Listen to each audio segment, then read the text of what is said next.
Hi everyone, my name's Carrie. Thank you so much for being here. Whether you're new or a returning viewer, I appreciate you stopping by and checking out my channel and hanging out with me. Today is August 28th, 2020, and welcome. Today I've got a lot of different little things to share with you because I cast on some new stuff because that's how it goes. Today is a warm summer day. Summer is almost officially over I figure like summer's over when school starts. And so school is supposed to start after Labor Day, which is in a couple of weeks. Another week, I think. I will not be going back to school. I found out when we got back from our camping trip that I have been laid off, as is half of the other cooks that work in the district, just because of how things are having to be run with online learning and the amount of students that are going to need food. They're changing how things are figured, and so about half of us got laid off. I had some mixed emotions about it because I was looking forward actually to going back, but I'm okay with it. I'm okay with it. I will get some unemployment and I still have a job. So come the next semester, when it's new semester in November, kind of reevaluate how we are at that point. And hopefully if we're going back into the schools, they'll need more people. And I'll start work again. So, my calendar just opened up. It is what it is.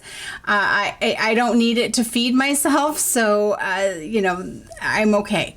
It'll be okay. There's other people that need the job actually to pay their rent and stuff, and I don't. So I am glad if they can keep a job. So, we'll see what happens. It's ever changing almost every day. There's a new policy, a new way of doing things, a new thing that's happening, new numbers, blah, blah, blah. And so we'll see what happens. So for now, I'll still be here. I was kind of looking forward to something breaking up the monotony, but that's okay. It's all good. It's all good. Okay, so we are going to start with a new quilt. I have it just draped over my ironing board over there, because I haven't quilted it yet, but I did finish it. This is a quilt that I started really long time ago, and I had bought a kit to make a quilt. A friend of mine and I were both going to make this quilt, and then I was involved in other quilts, doing other things, and she went ahead and made it, and then I was like, I don't really know that I like it so much, but I have all this fabric for this quilt. And so a few years ago, I kind of got it out, did some more piecing on it. It's not my favorite. It's not my style anymore. I mean, I started this, I'll tell you about it. So I found a magazine, or I got a magazine, and I don't even know what this why it's called Designer's Quarterly. This is the autumn 2007 edition. And I found this pattern, which used the fabric line that I had, and it used the, the same print, because it was this border print that you had to work with. And then it made pinwheels out of the border print. And I thought, okay, that's a better version. I like that. I'm getting really warm. I may have to turn the fan on. So anyway, I started putting it together, and then just sort of, things change and I don't finish things, because that's just the way it is. But this is the fabric and the border print that I had to work with. And I had, as I'm going through and I'm trying to finish up projects, I pulled it out and I'm like, all right, I've got this mostly done. I have all the fabric for it. It may not be my jam right now, but I'll go ahead and finish it. What have I got to lose? It's not going to cost me anything more to finish this, and somebody may like it. So I stalled out on it because you take the border print, you cut it to do these pinwheels, and then you've got to do these mitered corners so that the border looks like it just continues. You don't have the interruption in the corner. Mitered corners on quilts is a little challenging. I've only done it once, and I had the help of my friends. And that's where I got stuck on this quilt. It's where I stopped because it was just like, oh, I don't even know I want to do this, and I just put it away. So I tackled it and I did it. My first one's a little wonky, but the other 3 turned out a lot better. Thank goodness for YouTube, which wasn't much of a thing back then. I found a tutorial that helped to just kind of walk through how you do the mitered corner, and it turned out okay. So I got it finished.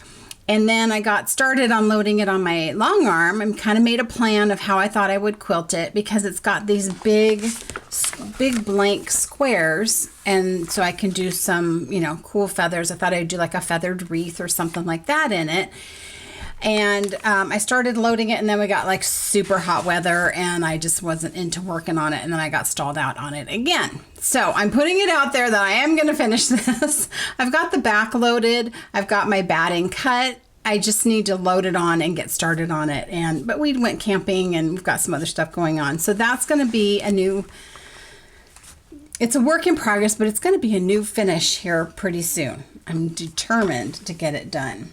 So I don't know what I will do with it because it's really not my style anymore. And it's okay. I do know that things will look different once it's quilted, because it always changes it when it's quilted. Just adding texture to that flat piece of fabric always looks a lot better. So I'll get it done. Oh, the pattern was called, let's see, Shoot the Breeze. Anyway, yeah, I don't even know where, like I said, I don't know where I got this magazine. I picked maybe at the quilt shop, at one time. It's old. I don't even know who that lady is that's on top of it.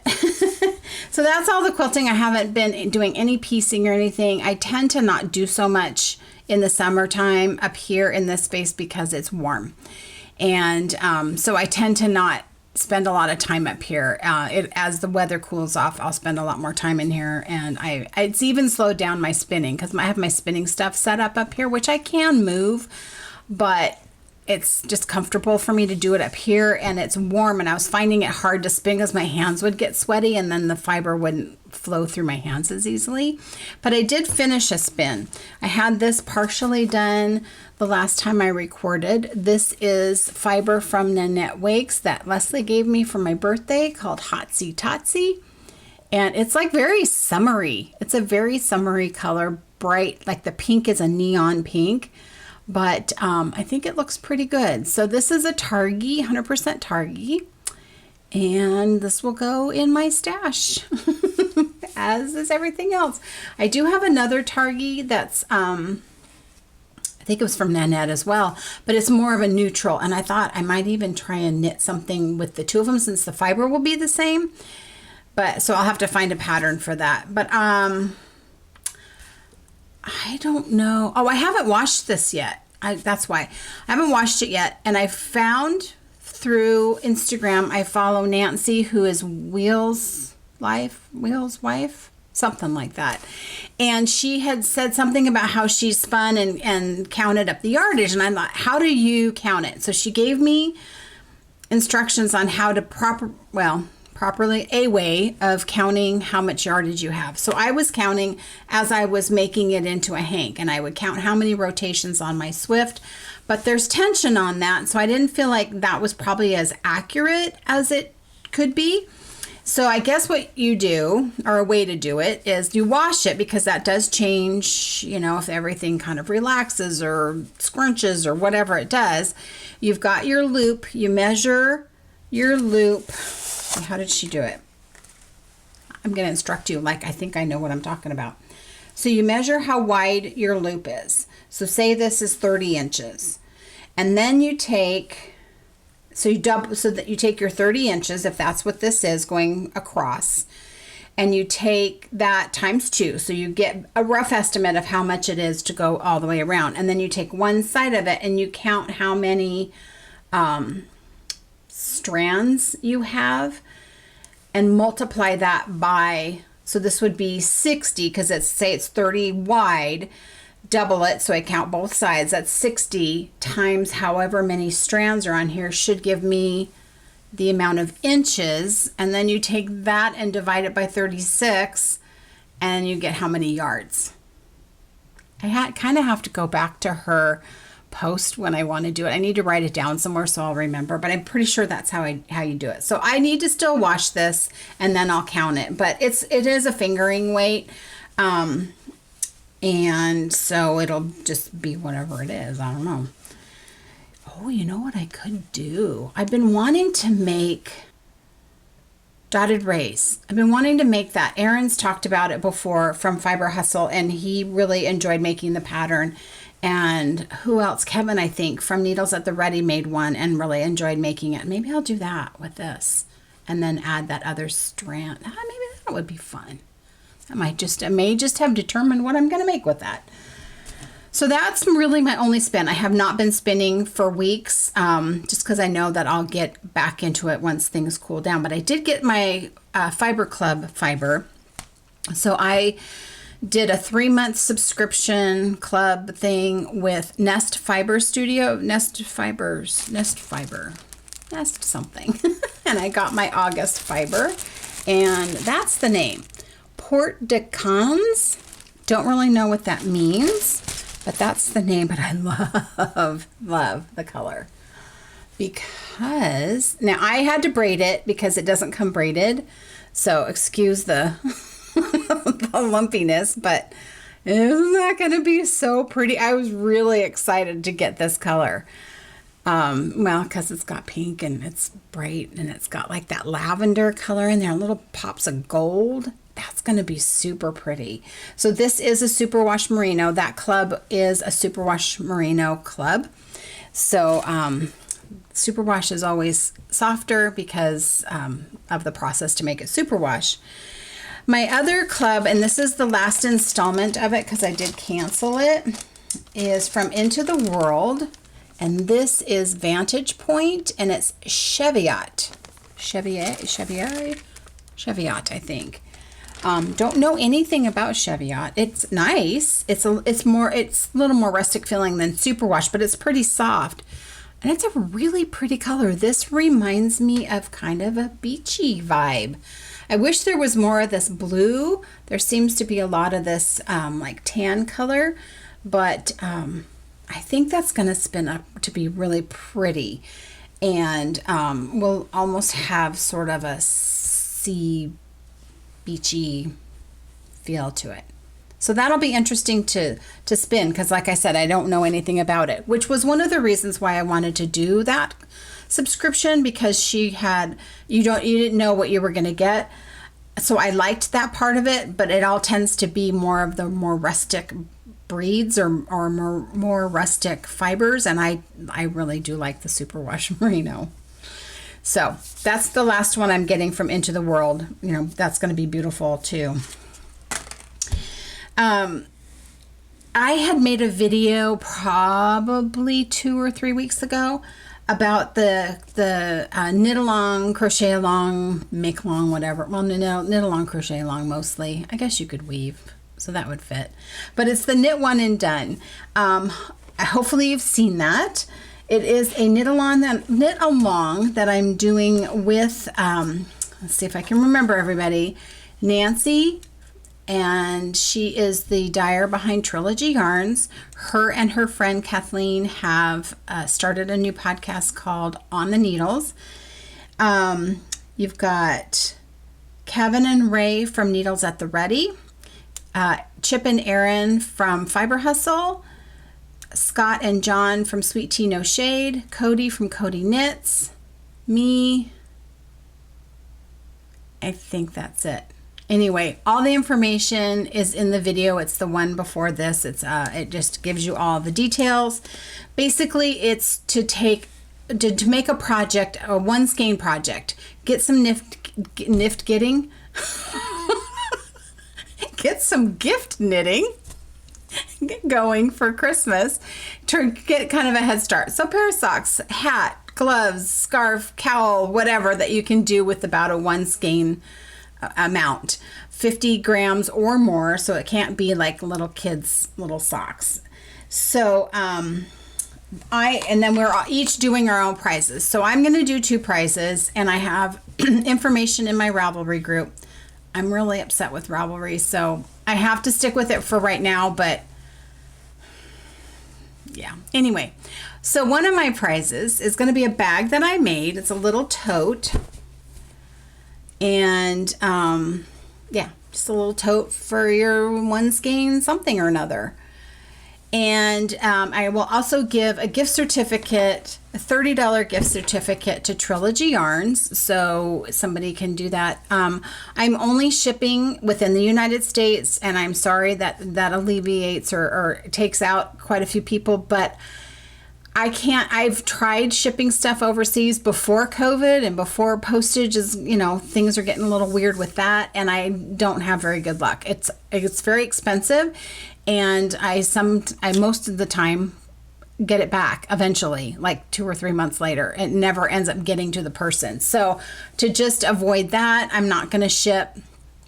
I'm not going to ship in outside of the United States. Now the gift certificate, I can give you a gift certificate if you live outside of the United States, because then that should hopefully go. I know when I shipped yarn, when I used to dye yarn and ship it, that always got to its destination. But if I personally was trying to just ship some, a gift to somebody or a prize or something, for some reason, those never seem to go. So that's how that's going to work. So you can have a chance to win. And if you knit out of Trilogy Yarns and you go into Nancy's Ravelry group, if you use Trilogy Yarns, you could enter a prize, like to get an advent calendar, which is a pretty big prize. So it's pretty cool. I did start my project. So the project I decided to make was the Every Bit cowl. And this is by Stephanie Lotvin, who is Telly Bean Knits on the social stuff. And basically it's a DK weight cowl that uses every bit of your yarn, however much yarn you happen to have. So I picked this skein of hand-dyed it is hand-dyed, but it's hand-spun, that I did spin up to be like a DK weight. And so I thought this will be perfect. And I got started on it, and it's an interesting pattern because you have a lot of different textures in it. I haven't gotten very far because then I cast on something else. But this is it so far. So you start up here, and I did some cables. I learned how to do cables without a cable needle. Justin, who is one half of the Bearded Pearl company podcast business, was talking about doing cabling without a cable needle, and I thought that just meant you just took your needles out of the loops and let them hang there. But that wasn't working for me because I'm dealing with superwash, so it's a little slippery. And so I looked up Very Pink Knits, who's always there to help me, and watched how to do it. And I'm liking that better because I don't have to fiddle with an extra needle. It's still, it's still cables. So I'm doing, I think this is looking more like a seed stitch right here, and then you just go to a different texture. But it's interesting how this is coming out striped, which, it's randomly spun. It just happens to be striping, which is okay. I think it's going to be really pretty, but it's one that I have to look at a chart. And then I was feeling like the chart had an error in it, and so then I was feeling like I needed to start looking at going by the written directions. And so it's not something I can do mindlessly, and you know how I love my mindless knitting. And it's not that I don't want to do something more complicated. Knitting is my relaxing, like, turn off my brain kind of thing, and I just want to kind of go on autopilot most of the time. So I haven't been working on that as much as I should. I can't go for prizes anyway, so it doesn't really matter. But I do want to get it done because I think it'll be really pretty, and I do think I will use it. So you knit it flat now, and then at some point you connect it, and then you start knitting it in the round. So pretty sure this is the top, but I don't know. We'll see what happens. Yeah, that is the top because the bottom's got like a bunch of ribbing. So yeah, so that's a work in progress. I had made a post about a new cast on that I did because I was really trying to be monogamous, and I was really trying to just get stuff done and not start anything new. But then I was finding that I wasn't excited to work on anything, because I was like, I'm kind of tired of working on that sweater, and I needed something else. But it was like, no, plug away, get that sweater done. And it was just like to the point where I didn't want to work on anything. And I thought, well, I'd rather work on other stuff and then go back to it and eventually get it done. So I did stall out on my Alaska sweater, but I'm really close. I'm only a couple of inches away for doing the trees at the bottom. So the Alaska sweater is this one that has the trees on the bottom. I've talked about it before, by Camille Descotto. I will put the link, like I do, in the description box. But I was where that marker is, right here, and I got all that done. So alternating skeins, doing helix knitting. I am going to do this as the trees, so I'm excited to do that. Thank you so much for the suggestion, because I had was wondering what I was going to do about the trees, because the trees are 12 stitches apart at the tops of the trees, which is a very big float. And I was wondering about doing more of an intarsia, and then people were saying, no, you can't really do that, because then it won't work when you're going in the round. I'm like, oh, okay, that's not going to work. But a couple of people suggested, and thank you so much, for doing ladder back jacquard. And I don't know what that is. I know Michelle had talked about doing it. I think she did it once on a pair of socks or something. So I looked it up briefly, and it looks interesting. The way it's just very interesting. I suggest you Google that. So I found Very Pink Knits again and watched a video, and I thought, okay, I think I can do that. But I think it's one of those things that I really have to sit and like have the video going, helping me through it until I do it a little bit. So it wasn't something that I could take camping with me, because we were out of service. We were unplugged. We didn't have electricity. We were in our trailer, which has its own power, but I can't plug anything in as far as like, there's no internet and all that kind of stuff. So I thought, I can't really bring that with me camping, because I need to be able to watch these videos to get started and really kind of wrap my brain around how you're going about making this kind of a net on the inside with your color work color. So I'm going to do that when I have the brain space to do that, and which will be coming up here soon. And I'll get started, and I'm going to try that. So thank you to those of you that did suggest that, because I would have made a mess of it had I not done it. Now, Christy of Relatively Crafty, she ended up making the sweater. She's done. She's done. I'm still like, I haven't even gotten to the trees yet. So, and hers looks really cool. She did it with like an orangey tweed with like purpley trees. Oh, it's really pretty. So I'm excited to get that done, because I know I will wear it. And without working, because usually I'm warm. I'm pretty warm-blooded anyway. And it doesn't really matter how fat I am. I'm just a warm-blooded person. And but when I work, I come home, I'm really warm, because work is hot and takes me a while to cool off. And so I don't wear sweaters all that much. But if I'm not going to work and it's a little chilly, I think I might be able to wear sweaters more often. So that's exciting. So I decided to cast on something new to take with me camping, because it's what I do. I like to start something new when I go camping. I don't know why. It's just like, I remember when I was a kid and we'd go camping, and our treat and our thing that we got to do is we got new comic books that we could read. And we would go to the store and we'd load up on the comic books. And that was like your thing you could take camping. It was so exciting, because you had that new thing to keep you occupied, and we'd trade them off between us and read comic books. So I want something new. It's just part of camping. So I started the Simple Hug Cardi by Cozy Up Knits. Whoops, where is it? There we go. And the pattern calls for DK weight held with mohair.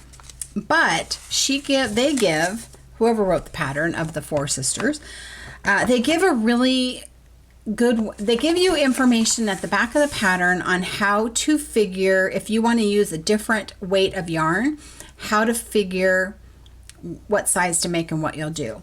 So the idea is you do this DK weight with mohair, which would be about a worsted weight. Use a size 11 needle, and it just knits up really fast. Well, I decided to swatch because I don't have mohair. I've never knit with mohair. I don't really have any desire to knit with mohair.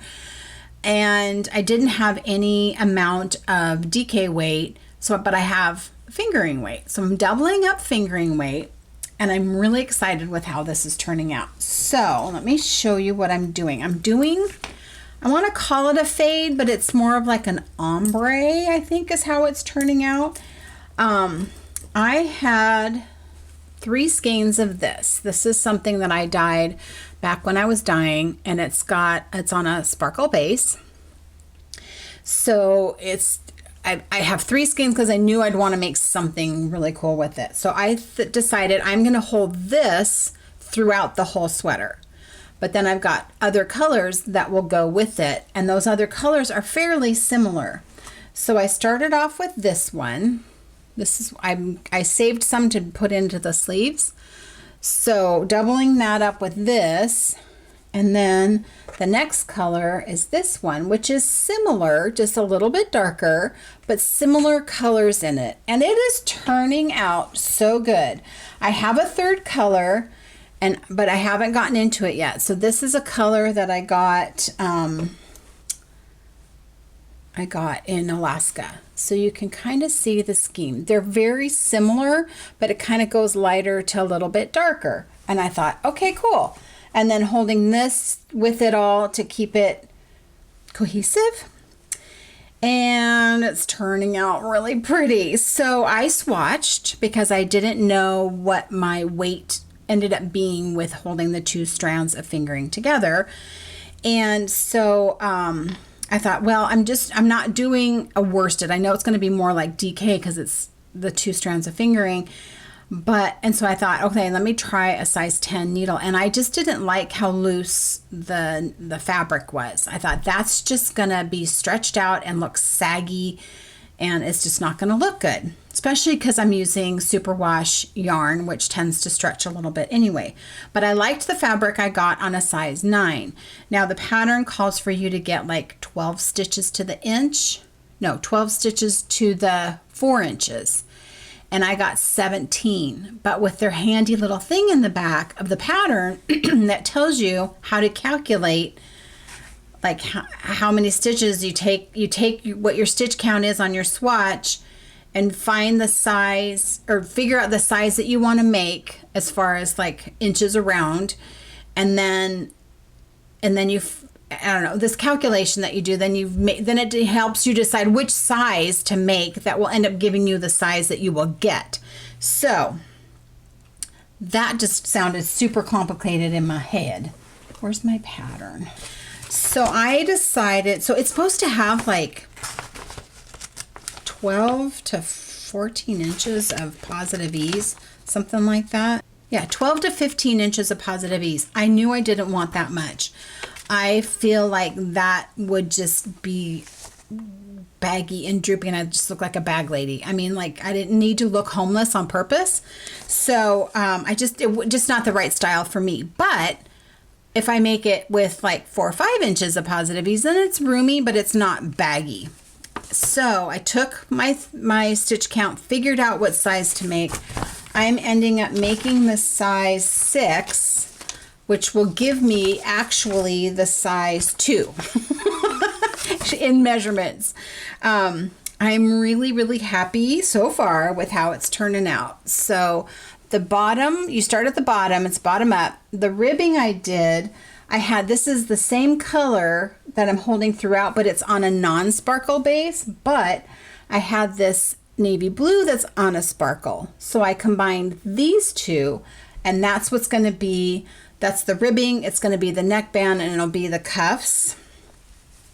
So that's where that started, and I got that done before we left for camping, and then that's all I knit on, and I got quite a bit of it done. So I am separating now for your sleeves. This is the back. But the similarity in the yarn just gives us this very gentle fade, if you will. So right about in here, I added my second color and alternated for like let's see how much, probably about 2 inches, alternated the two, and now I'm just using that second color, which just basically drops off any kind of yellows or greens, but it's got the same colors in it. And so far, I mean, I've just got a little bit more to do on the back part. It's kind of weird how it's constructed. So this goes over your shoulder. This is the back. Somehow this will be a sleeve. And then I'm going to pick up and make longer sleeves. It's shown in the pattern as a short sleeve sweater. I won't ever wear it as a short sleeve sweater, because if it's short sleeves weather, I'm not wearing a sweater. I really like the fabric I'm getting. I'm feeling like it's got a little more structure to it. It shouldn't end up stretching out and being super limpy. So far I'm good. I've got like this much to go, and I may not even need to get into the third skein, which I really kind of wanted to use this. I'll use it for something else if I don't, because this is a skein that I bought when I went to Alaska 2 years ago. So yeah, so I am working on that, and I'm loving it, because it was the perfect camping knitting, because bigger needles, was easy to knit in the car. It was just good. So working on that now. I'm getting close enough that I'm anxious to see it done. So I'm going to do long sleeves. So I may need to get into that other skein just to be able to make the longer sleeves, because it'll go to about here. So I usually do like 3/4 sleeves anyway. And I'll do that dark band for the cuff. So that's been a really good pattern. So far it seems to be written pretty well. It's pretty basic. So I'm excited that it is turning out the way I'm wanting it to turn out. And I do feel like it's going to be a sweater I wear often.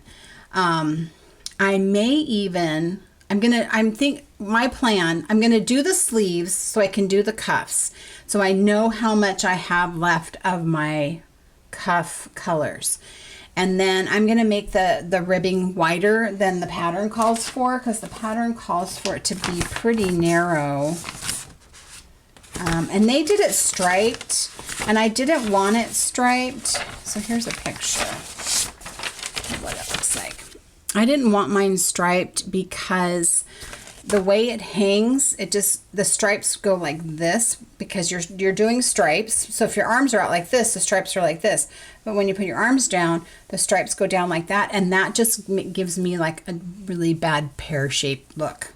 Makes me look really droopy when you draw attention to the fact that I don't have shoulders. So decided not to do striping. But I'm going to do the neckband as wide as I could get, at least a couple of inches. So we'll see how much I have to be able to do that with it. But that's cool. I did also start a new crochet project because, why not? And it's a blanket. Don't worry about finishing your other blankets you have started. But somebody in my knit night group, my local knit night group, she crochets, and she's made these blankets, and I just thought they're just so cool. And she makes them out of cotton, and I thought that would be kind of a nice thing to have, just like a cotton throw.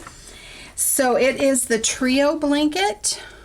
And I did get this on Etsy, or not Etsy, on Ravelry from Felted Button. And I am using let's see, how can I do this? I am using 3 different balls of yarn, and they are the Hobby cotton yarns, and I'm using those colors. I don't want to move them because they're in a certain order. So they do a fade. They like change color, each one. And so this is, I'm into a faded kind of color, and this is it so far. It's a neat design. So the new color started right about in here, and what this yarn does is it's a 4-ply, and then one strand in the ply will change. And so like you can see on this lighter color how you've got like a cream color going throughout. This is actually turning kind of peach as it goes. And so that's been fun. I went over to my friend's house, Linda's house, who was making them. She's part of my knit night, and I was she showed me how to get started, which was slow. The starting part, like the first couple of rows, I'm glad I had her to explain it to me. But then from now on, it's super easy. It's double crochets and couple of single crochets and some chain. It's like super easy. Just that first little bit was a little challenging. So it'll just, all 3 of those balls of yarn will change as it goes, and it'll just look pretty cool. So I love the feel of it and the drape of it. It is using a size, where's my hook? I'm using my polymer hook that I got from somebody. I don't remember who. It is a 3.5 millimeter, which is an E hook. So it's fingering weight yarn, and I'm liking that. So once I got past that struggle of the first couple of rows, it's been pretty fun. It's been easy. I can follow it pretty easily, but it's the yarn management's a little tricky. So she showed me how to like move, like take this one and move it over here, and then you're working from this one, and then you move so that it doesn't get tangled up. So that's why I keep it in that basket, because I can shift them around and keep my yarn from being super tangly. When I was looking for a bag to put my sweater in, I needed a bigger bag because there was a lot of balls of yarn, because it had, I was doubling up fingering and all this stuff. And I pulled out this project, and I'm considering ripping it out. So this I started a few years ago. This called The Colors of Love, and it is from Renee Gade. I'm not sure how you pronounce his name. And it's a neat pattern, and I love this yarn. I just don't think I'm gonna ever wear it. I've already taken needles off of it and put them on little stoppers at some point. It's a garter stitch shawl, rainbow, which, I love rainbow, with the dark gray. And the yarn is Dream in Color. It is the Cosette DK weight yarn, which is 70% superwash merino, 20% cashmere, and 10% nylon. And you had 2 skeins of the gray, and then you have all the minis for the colors. And I just don't know. I mean, I don't know that I'll ever wear it. I don't know. And so I'm like, do I take it out and make something else with it? Then I don't know what else to make with it, because I have already cut, got ends, and not that you can't use stuff, but like the colors are so pretty. All these little minis that you have. And, they're so pretty. I hate to waste not be something that I use. So if you guys have a pattern that you think I could use this in, DK weight with rainbow with dark gray, let me know. But now that I look at it on the camera, I'm like, oh, it's actually kind of pretty. I don't know if I would wear it. I don't know. Yeah, I doubt I would wear it, because I just don't wear shawls that much. Anyway, I'm still on the fence of what I want to do with this, but give me an idea if you have an idea of what I can do with it. So that's all my stuff. We were camping and we had a really good time. We had a trip that was canceled a couple weeks ago because they ended up closing the campground because of COVID, which I don't really understand, but they did. This time, this trip was open. It's a campground we never had stayed in before. It was in Washington, near the Trout Lake area by Mount Adams, and it was just really nice. And we kind of explored the area. There's all kinds of roads. There's a ton of roads and trails and things for snowmobiling. So while there's no snow, you can drive around on a lot of that stuff. And we walked down some of the roads and stuff.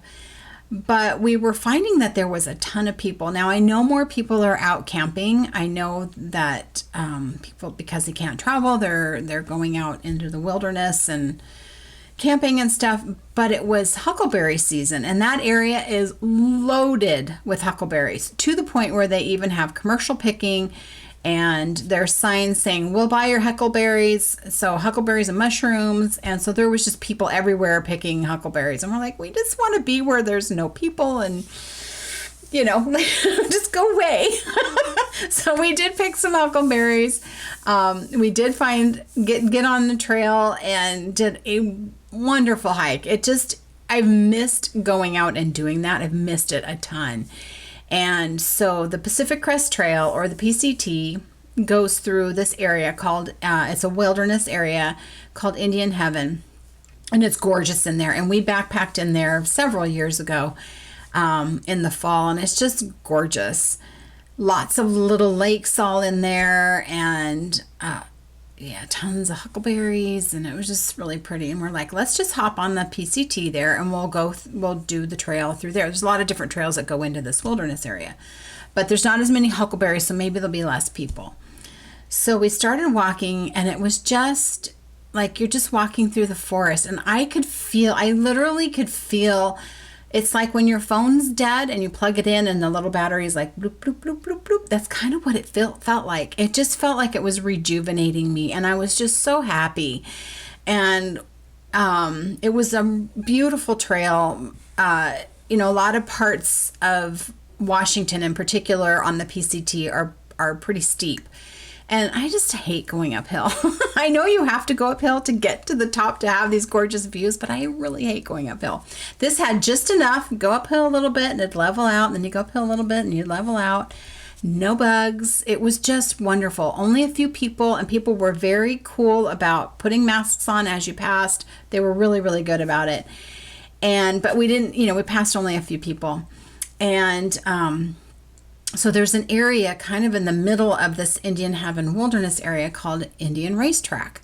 And we've been wanting to go there, but when we've hiked that way before, we've come in from a different side of the wilderness area, and like it just wasn't a good spot to try and get there. But this was on this trail. And so we went over to that, and what it is, like you're up in the mountains, and you're at about 4,000 feet-ish or something like that. And there's just this huge alpine meadow that the Indians used to go, and they would race their horses and like tribal races and kind of stuff like that. So the history is cool, and it was just beautiful. You get up into this meadow, and we got that far, and we sat and we had lunch, and some other people came through at that point, and it was the perfect weather. And then we turned around and came back out. Round trip, it was about an 8-mile hike, and Violet did the whole thing on her own. I think at about mile 7, she was about done. But she did fantastic. She loves to hike, and she's such a good little trail dog. She's really caught on well. Like when there's somebody's going to pass, we'll step off the trail, and she knows she comes over and she just sits with us until the people pass, and so she's out of the way, and she's off leash the whole time. We put her on a leash that last mile because you could tell she was done and she was trying to go for the car, and we're like, no, you got to stay with us. She's like, I'm done. She's like barn sour, like a horse heading to the barn. But she did really good. It was fantastic. It really rejuvenated me, made me really miss getting out there and doing more hiking. And so this fall, since my calendar is now open, I don't have to work around my work schedule. We're hoping to get out and do some more camping where we can go hiking and stuff. Fall hiking is wonderful because the colors change and the air's cool, and so you don't get so hot, and yeah, it was good. The camping trip overall was very good. We had to go over the Hood River Bridge. So Hood River is a town. You're going through the gorge. The gorge follows the gorge is the Columbia River, and the Columbia River separates Oregon and Washington. So it's real steep gorge. Gets real windy. So when we went to Hood River, there was no wind in the gorge that day, but it was white knuckle going over this bridge because we're towing our trailer, and it's not a huge trailer, but it's a little bit wider than the truck, and the lanes on this bridge are pretty narrow when you're driving a wide vehicle. And so thankfully Jim's a good driver. We're going over, and he's like, you just watch in the mirror and watch the trailer, and I'm going to watch this side. And I'm like, you are like an inch from the guardrail. Seriously, it was like this far from hitting the guardrail, and he was over as far as he could get because cars are coming the other way.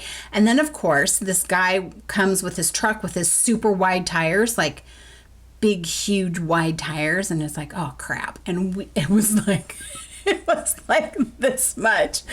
We never hit the guardrail. We didn't hit anybody. We got over it. And he doesn't get nervous driving, and that made him nervous. He was like, I was white knuckling it. We are not going back over the Hood River Bridge. So luckily there's another bridge further towards Portland called the Bridge of the Gods, and it goes out of Cascade Locks. And so we had to drive on a little 2-lane highway for a while to get to there to cross over, and that was way easier coming back.